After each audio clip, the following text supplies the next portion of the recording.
What's up, Rangers? Welcome sa panibagong episode ng Blue Ranger Vlogs dito sa ating channel. At ako yung Blue Ranger na inyong kagabi sa review ng mga motorsiklo at scooters na talagang kaiibigan ninyo.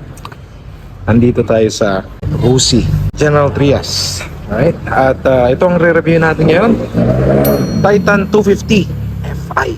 Sa mga naghahanap ng mga pang-forma na big bike na Fi, baka pwede ito sa mga options ninyo. At mamaya malalaman natin kung magkano ang presyo nito. Kaya sit back, relax.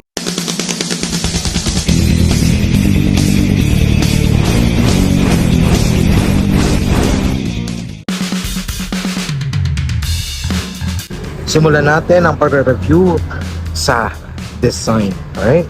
Ang design nito, tingnan nyo. Wow! Machong-macho ang datingan. Ang ganda oh. Maganda ng mga design niya at siguradong features na to ay nakakabilib din dahil iba na ang bigay ni Rusi ngayon. Iba na, hindi na kagaya nung araw na sabi na pag Rusi nakakaya. Hindi, maganda po ito. Tingnan nyo po oh. Simulan natin. Formang-forma ang headlight. Right? Ang headlight niya po ay LED na po. Right?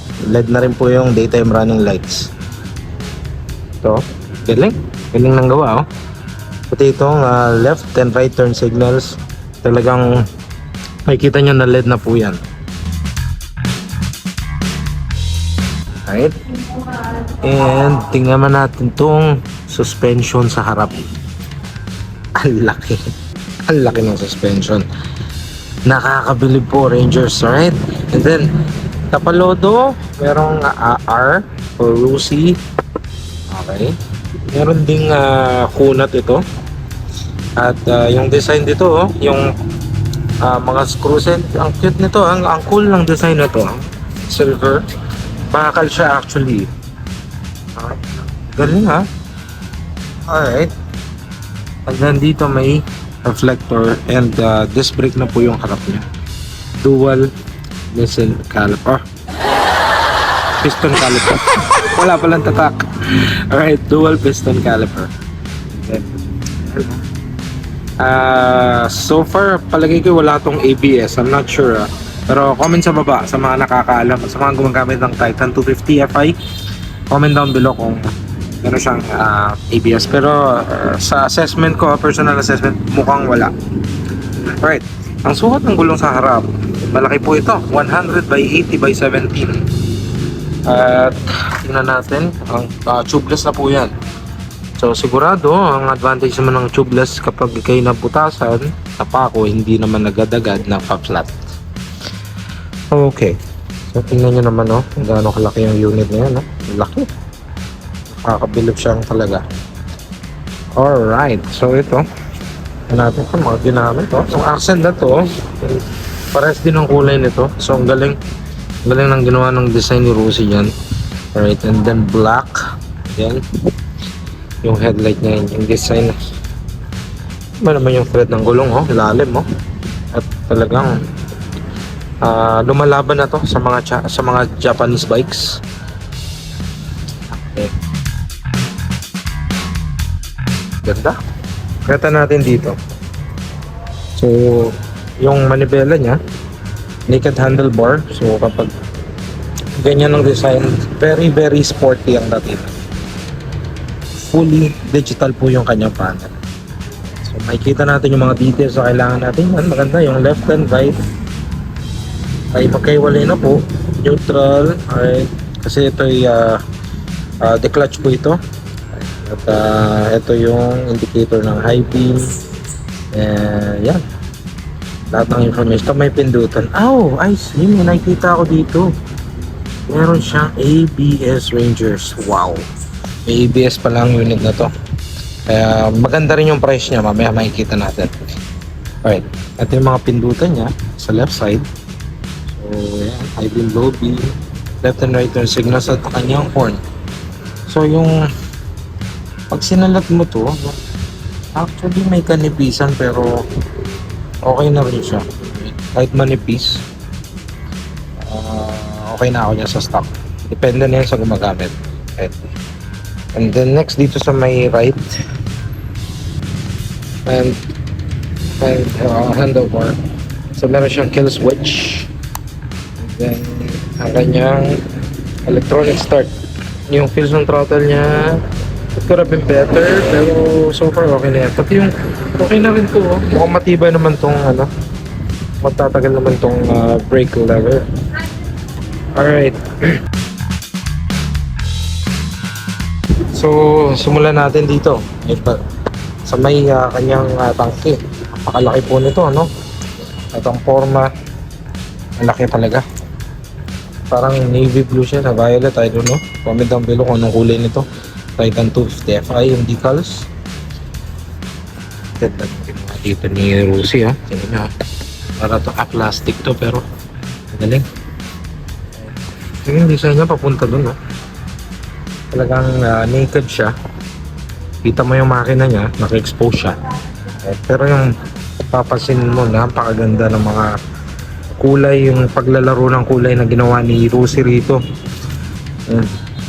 So, yung kanyang oil pala, motor oil is 1.3 liters. Yan, ganda, naka-indicate na dyan.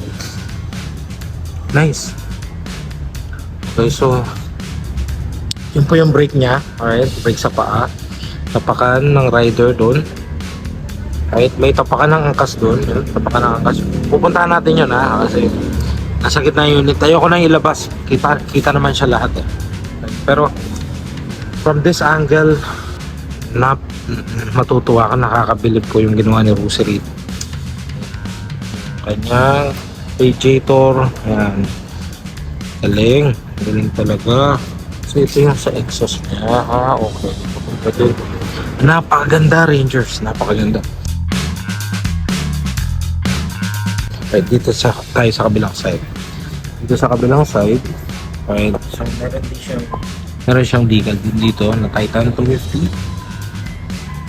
Yeah, there you go. And then almost the same sa sides.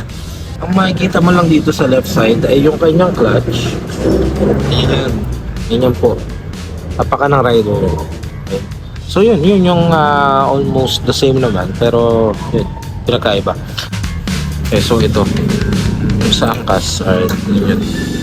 And then yung mga design din na ginawa si Rusi dito na ayan, no, yung mga grills.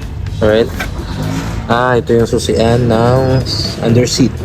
So meron pala siyang under seat. Alright, anyways, natin yung upuan.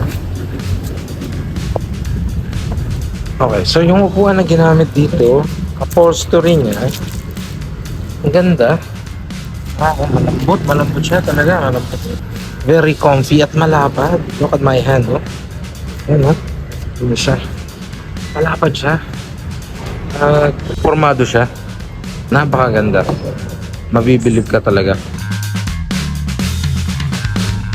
Ayan, oh, ganda, oh. Ganda ng likod, oh. Diba? Ayan, oh, pansinin natin.